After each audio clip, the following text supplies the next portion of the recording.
Panorama group, जो सोचता है वो करता है।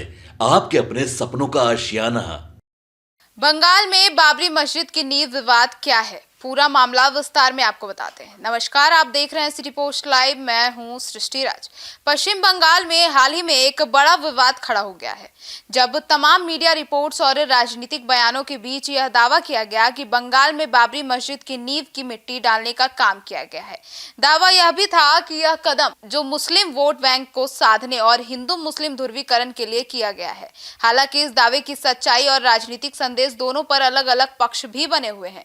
विवाद की शुरुआत कैसे हुई, आपको यह भी बता दें तो बीजेपी नेताओं और हिंदू संगठनों ने आरोप लगाया कि बंगाल में कुछ हिस्सों में बाबरी मस्जिद की नींव से संबंधित प्रतीकात्मक गतिविधियों की गई है।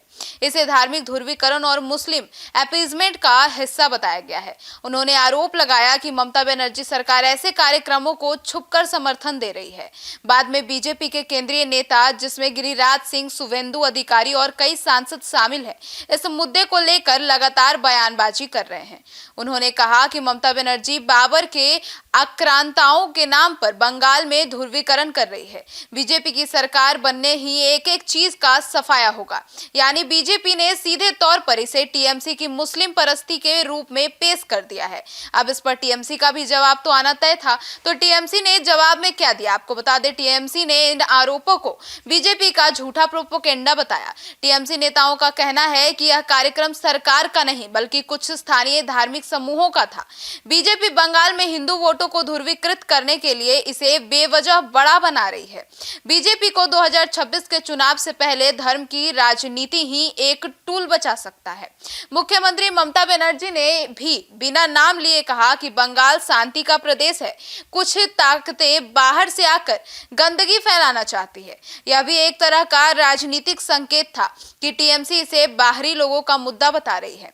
बाबरी मस्जिद बंगाल में क्यों बड़ा मुद्दा बन गया, तो आपको बता दें, बंगाल की राजनीति में अभी दो अहम वोट बैंक हैं। 30% से ज्यादा मुस्लिम वोट और 70% हिंदू वोट, जिसमें बीजेपी लगातार विस्तार कर रही है। बाबरी मस्जिद एक ऐसा प्रतीक है जो कि मुस्लिम समुदाय की भावनाओं से जुड़ा हुआ है और हिंदू राजनीतिक विमर्श में एक बेहद महत्वपूर्ण मुद्दा है।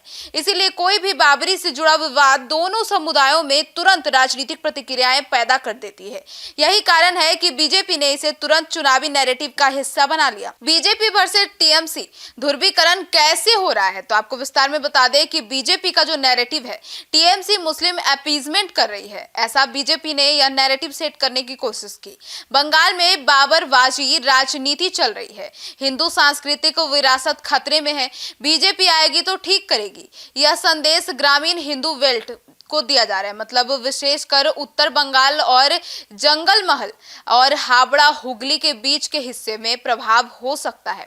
वहीं टीएमसी का नैरेटिव की बात करें तो बीजेपी दंगा युद्ध वाली राजनीति ला रही है, ऐसा टीएमसी का कहना है। बंगाल की संस्कृति को बाहर से तोड़ा जा रहा है।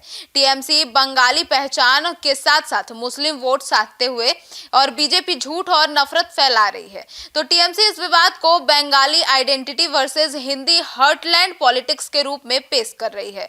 तो वहीं बात करें बंगाल में चुनाव कब है, तो पश्चिम बंगाल में अगला विधानसभा चुनाव अप्रैल मई 2026 में होना है। लेकिन दोनों पार्टियों के लिए 2025 का पूरा साल चुनावी तैयारियों और नैरेटिव सेटिंग का समय है। इसीलिए 2024 लोकसभा चुनाव खत्म होते ही बीजेपी ने राज्य भर में पूरा फोकस कर दिया। इस विवाद का चुनावी असर अब क्या होगा, तो आपको बता दें, यह मुद्दा बंगाल के कम से कम 40 से 50 सीटों पर असर डाल सकता है। हिंदू बहुल क्षेत्र जैसे कि बीजेपी को जहां फायदा हो सकता है, जैसे कुछ जगह है जैसे कूच बिहार, अलीपुरद्वार और जलपाईगुड़ी और हावड़ा ग्रामीण। तो वहीं बात करें पारुलिया जैसे कूच बिहार, और बात करें दूसरे नंबर की तो अलीपुरद्वार, वहीं जलपाईगुड़ी, हावड़ा ग्रामीण, पुरुलिया, बांकुरा, पश्चिम मेदिनीपुर, यहाँ बाबरी जैसे मुद्दे से हिंदू ध्रुवीकरण संभव है।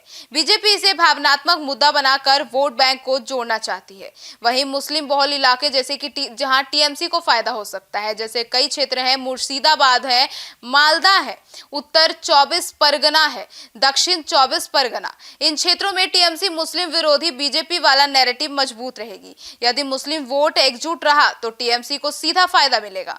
अब बात करें तो टीएमसी का बंगाली अस्मिता कार्ड क्या है, तो टीएमसी इस मुद्दे को बाहरी यानी कि हिंदी पार्टी वर्सेस बंगाली बनाकर बंगाल मध्य वर्ग को अपने साथ जोड़ सकती है।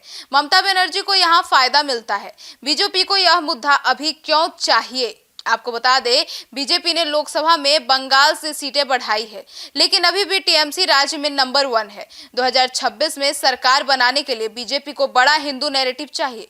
बाबरी ऐसा मुद्दा है जो इमोशनल इंपैक्ट के साथ साथ पोलराइजेशन दोनों करता है। राम मंदिर के बाद बाबरी बीजेपी के लिए एक बड़ा प्रतीक बन गया है।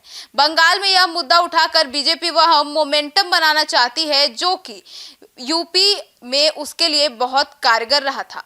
अब आगे क्या होगा, यानी इस पे पॉलिटिकल क्या हो सकता है, तो बीजेपी से बड़ा मुद्दा बनाकर रखेगी और हर सभा में, हर भाषण में ममता बाबरी वाला मुद्दा उठाएगी। टीएमसी इसे फेक न्यूज के साथ साथ बीजेपी का ध्रुवीकरण बताएगी। ममता बनर्जी खुद इसे बीजेपी की राजनीति कहकर काउंटर करेंगी। वहीं मुस्लिम वोट ज्यादा एकजुट होकर टीएमसी के पास जाएंगे। यही बीजेपी का हिडन फायदा भी है। हिंदू वोट भी एकजुट होने लगेंगे। बंगाल की राजनीति और गर्म हो जाएगी और 2025 में नकारात्मक सकारात्मक दोनों तरह की राजनीति चरम पर रहेगी। यानी कुल मिलाकर निष्कर्ष यह निकलता है कि बंगाल में बाबरी मस्जिद की नींव विवाद एक धार्मिक मुद्दा नहीं बल्कि चुनावी ध्रुवीकरण का सटीक प्लान है। बीजेपी इसे ममता की मुस्लिम राजनीति बताकर हिंदू वोट जुटाना चाहती है। टीएमसी से बीजेपी की दुष्प्रचार राजनीति कहकर मुस्लिम व बंगाली पहचान को मजबूत करना चाहती है। तो 2026 के चुनाव से पहले यह विवाद 40 से 50 सीटों पर सीधा असर डाल सकता है और बंगाल की राजनीति को आने वाले महीनों में पूरी तरह से गर्म रखने वाला मुद्दा बन चुका है। अब इस विवाद को लेकर आपकी क्या राय है और बंगाल के चुनाव को लेकर अपनी राय कमेंट सेक्शन में जरूर बताइएगा। धन्यवाद।